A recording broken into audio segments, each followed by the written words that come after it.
ओम शांति 16/12/2022 की महावाक्य। मीठे बच्चे, बाप को और चक्र को याद करो। मुख से कुछ भी बोलने की दरकार नहीं, सिर्फ इस नर्क से दिल हटा दो तो तुम एवर निरोगी बन जाएंगे। प्रश्न: बाप डायरेक्ट आकर अपने बच्चों की श्रेष्ठ प्रारब्ध बनाने के लिए कौन सी राय देते हैं? उत्तर: बच्चे, अब तुम्हारा सब कुछ खत्म होने वाला है, कुछ भी काम नहीं आएगा, इसीलिए सुदामे की तरह अपनी भविष्य प्रारब्ध बना लो। बाप डायरेक्ट आया है तो अपना सब कुछ सफल कर लो। हॉस्पिटल कम कॉलेज खोल दो तो जिससे बहुतों का कल्याण हो।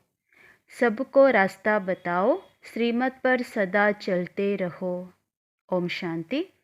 बेहद का बाप बच्चों को समझा रहे हैं। समझाया उसको जाता है जो बेसमझ होते हैं। तुम जानते हो कि बरोबर सब पतित हैं और पतित पावन बाप को याद करते हैं। पतित मनुष्य को ज़रूर बेसमझ कहेंगे। सभी बुलाते हैं कि हे पतित पावन, आकर हमको पावन बनाओ। भारतवासी जानते हैं कि सतयुग में यह भारत पावन था, पावन गृहस्थ धर्म था। इस समय पतित गृहस्थ अधर्म है। धर्मात्मा पावन को कहा जाता है। इस भारत में 5000 वर्ष पहले जब लक्ष्मी नारायण का राज्य था तो उनको पावन राज्य कहा जाता था। नर और नारी दोनों पावन थे। बाप बेट समझाते हैं, आधा कल्प से भक्ति मार्ग चला है। जब तप आदि करना, वेद अध्ययन करना, यह सब भक्ति मार्ग है। इससे मुझे कोई प्राप्त नहीं कर सकता।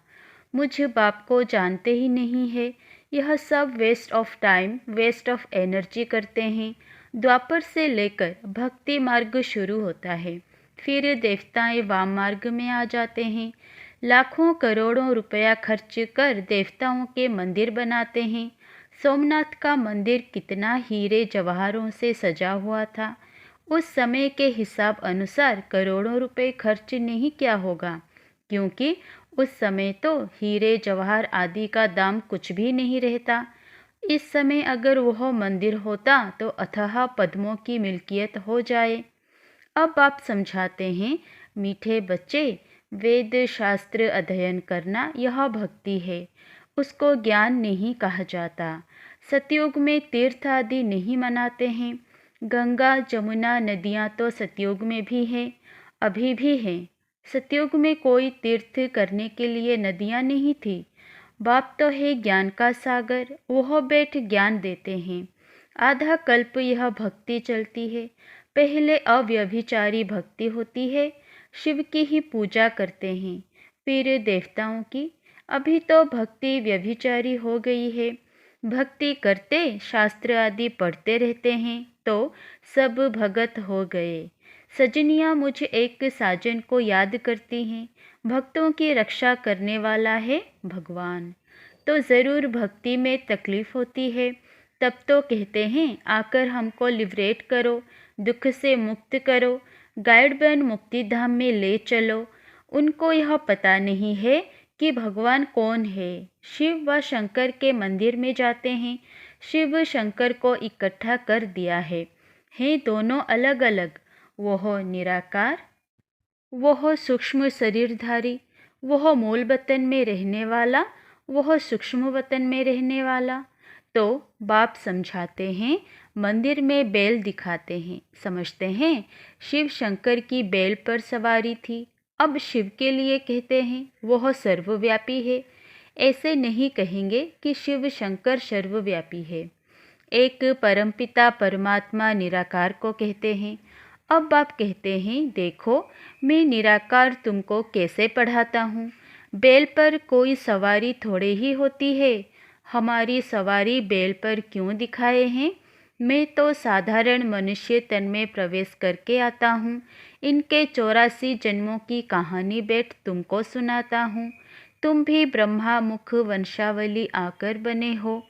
इनका नाम है भागीरथ, अर्थात भाग्यशाली रथ। क्योंकि पहले पहले यह सुनते हैं और यही सौभाग्यशाली बनते हैं। सतयुग में बहुत थोड़े होते हैं, बाकी सब आत्माएं वापस चली जाती है अपने घर जहाँ से आई है। यह कर्म क्षेत्र है। सृष्टि का चक्र फिरता रहता है। मूल वतन सूक्ष्म वतन में यह सतयुग त्रेता नहीं होते हैं। यह ड्रामा का चक्र यहाँ फिरता है। आधा कल्प ज्ञान सतयुग त्रेता, आधा कल्प भक्ति द्वापर कलयुग। सतयुग में लक्ष्मी नारायण का राज्य था, फिर Lakshmi Narayan the first second राजाई चलती है। त्रेता में है चंद्रवंशी राम की डिनेस्टी। सतयुग में 8 जन्म, त्रेता में 12 जन्म। यह 84 जन्मों की कहानी बाप ही समझाते हैं। बाप अपने ब्राह्मण बच्चों को ही मिलते हैं और किसी को नहीं। बच्चे बने हैं तब उनको पढ़ाते हैं। बाप कहते हैं, मैं तुम्हारा बाप टीचर सतगुरु हूँ, सद्गति कर साथ ले जाता हूँ। पावन होने का बहुत सहज उपाय है जो तुमको बतलाता हूँ। यहाँ बैठ तुम क्या करते हो? बच्चे कहते हैं, बाबा हम आपको याद करते हैं। आपका फरमान है कि निरंतर मुझे याद करने का पुरुषार्थ करो तो इस योग अग्नि से तुम्हारे विकर्म विनाश हो जाएंगे। फिर तुम पवित्र सत्व प्रधान बन जाएंगे। अब तुम तमो प्रधान हो, याद से ही खाद निकलेगी, कोई तकलीफ की बात नहीं। एवं निरोगी बनने के लिए कितनी सहज युक्ति है। देवताएं कभी बीमार नहीं होते। इस समय याद से ही तुम निरोगी बनेंगे। पाप भस्म होने से तुम पावन बन जाएंगे। बड़ी भारी कमाई है। घूमो फिरो, सिर्फ मुझे याद करो। पहले यह प्रैक्टिस करनी है। याद करने से हम 21 जन्म के लिए निरोगी बन जाएंगे। कोई तकलीफ की बात नहीं, सिर्फ मामे कम याद करो। यह बाप ने आत्माओं को कहा। हे आत्माएं, सुनती हो? बाप मुख से कहते हैं, मुझे याद करो और घर को याद करो। अब यह नरक खलास होना है, जाना है अपने घर। भोजन बनाते समय भी याद का पुरुषार्थ करो। भल तुम कर्मयोगी हो तो भी कम से कम 8 घंटे तक ज़रूर पहुँचो। 5 मिनट, 10 मिनट, आधा घंटा, ऐसे चार्ट को बढ़ाते रहो। जांच करते रहो, हमने कितना समय बाप को याद किया। जिस बाप से वैकुंठ की बादशाही मिलती है, 21 जन्मों के लिए सदा निरोगी बनते हैं। कितनी सहज युक्ति है। चक्र का नॉलेज समझाया है कि चोटी ब्राह्मण, देवता, क्षत्रिय, वैश्य, शूद्र, यह चक्र याद करना है। बीज और झाड़ को याद करो। अभी तुम जानते हो, एक धर्म की स्थापना हो तो दूसरे धर्म विनाश हो जाएंगे। सतयुग में एक ही धर्म है, तुमको मेहनत ही इसमें है। बाप कहते हैं, मुझे बीज को याद करो और झाड़ को याद करो। स्थापना, विनाश और पालना, यह है बहुत सहज योग और सहज ज्ञान। बीज से झाड़ कैसे निकलता है, यह तुम्हारी बुद्धि में ज्ञान है। रहो भल गृहस्थ में, परंतु पवित्र रहना है। यह तो अच्छा है ना? बाप कहते हैं, 63 जन्म तुमने नरक में गोते खाए हैं, पाप किए, अब बिल्कुल ही पाप आत्मा बन पड़े हो। रावण की मत पर चलते आए हो। गांधी भी राम राज्य चाहते थे, इसका मतलब रावण राज्य में थे। मनुष्यों की बुद्धि कितनी मलिन हो गई है, कुछ भी समझते नहीं है। स्वर्ग कब था, किसको पता ही नहीं है। लक्ष्मी नारायण को 5000 वर्ष हुए हैं, यह किसी को मालूम ही नहीं है। सतयुग की आयु लाखों वर्ष कह देते हैं। आधा कल्प है ज्ञान, आधा कल्प है भक्ति। फिर जब पुरानी दुनिया हो जाती है तो आता है वैराग्य। इस नरक से दिल हटा देते हैं। तुम यहाँ बैठे बहुत कमाई करते हो। बाप कहते हैं, तुम चक्रवर्ती राजा बनते हो। यह तुम्हारा अंतिम 84वां जन्म है। विनाश सामने खड़ा है। मृत्युलोक व विनाश अमरलोक की स्थापना हो रही है। अमरनाथ बाबा से हम सत्य नारायण बनने की सत्य कथा सुन रहे हैं। है एक कथा, शास्त्र आदि कितने ढेर बनाए हैं, करोड़ पदम रुपए खर्च करते हैं, है सब झूठ।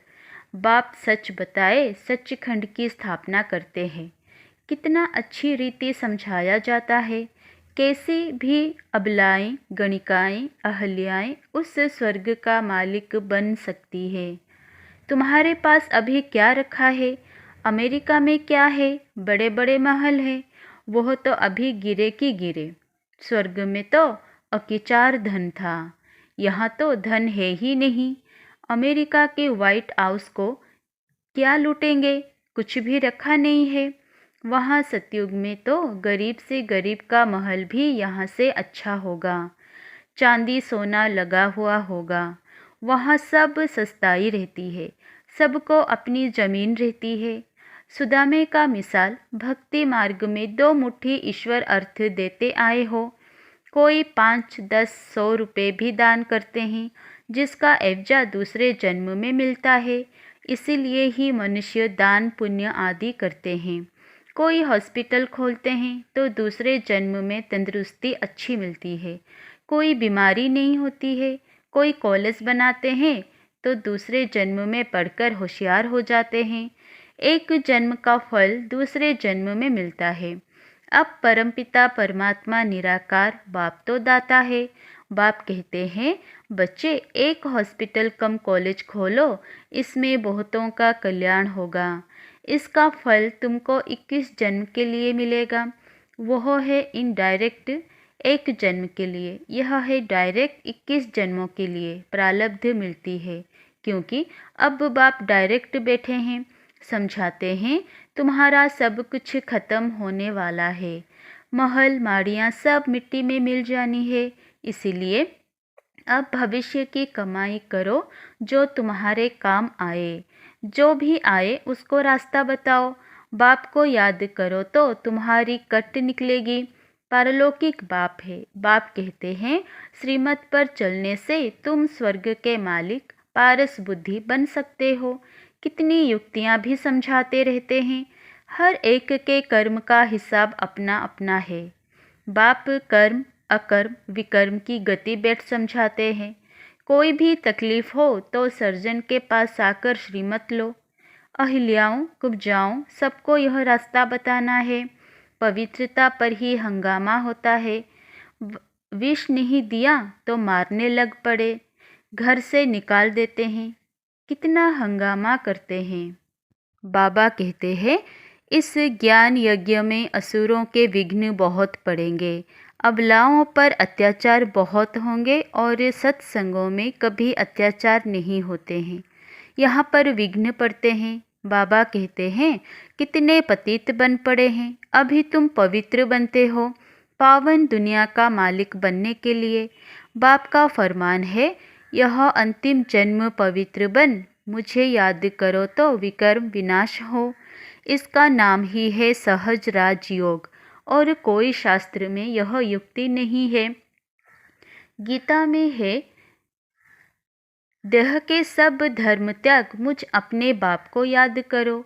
अब श्री कृष्ण तो भगवान है नहीं, भगवान सब आत्माओं का बाप एक है। शरीर का लोन लिया है, यह है भाग्यशाली रथ। इनको खुशी तो होती है कि मेरा शरीर भगवान काम में लाते हैं। इस शरीर में बाप आकर सबका कल्याण करते हैं। बाकी बेल आदि नहीं है, इन बातों को नया क्या समझें। अच्छा, मीठे मीठे सिकिलधे बच्चों प्रति माता पिता बाप दादा का याद प्यार और गुड मॉर्निंग। रूहानी बाप की रूहानी बच्चों को नमस्ते। धारणा के लिए मुख्य सार। 1 नंबर, इस अंतिम जन्म में संपूर्ण पवित्र बन बाप की याद में रहना है। इस पति दुनिया से दिल हटा देना है। नंबर 2, स्वदर्शन चक्रधारी बनना है। हॉस्पिटल कम कॉलेज खोल अनेकों का कल्याण करना है। हर कदम पर सुप्रीम सर्जन से श्रीमत लेनी है। वरदान, दिव्य बुद्धि द्वारा त्रिकालदर्शी स्थिति का अनुभव करने वाले सफलता मूर्त भव। ब्राह्मण जन्म की विशेष सौगात दिव्य बुद्धि है। इस दिव्य बुद्धि द्वारा बाप को, अपने आप को और तीनों कालों को स्पष्ट जान सकते हो। दिव्य बुद्धि से ही याद द्वारा सर्व शक्तियों को धारण कर सकते हो। दिव्य बुद्धि त्रिकालदर्शी स्थिति का अनुभव कराती है। उनके सामने तीनों ही काल स्पष्ट होते हैं। कहा भी जाता है, जो सोचो, जो बोलो, आगे पीछे का सोच समझकर करो। परिणाम को जानकर कर्म करने से सफलता अवश्य होती है। स्लोगन: यथार्थ निर्णय देना है तो रूहानी फखूर व नशे द्वारा बेफिक्र स्थिति में स्थित रहो। अच्छा, ओम शांति।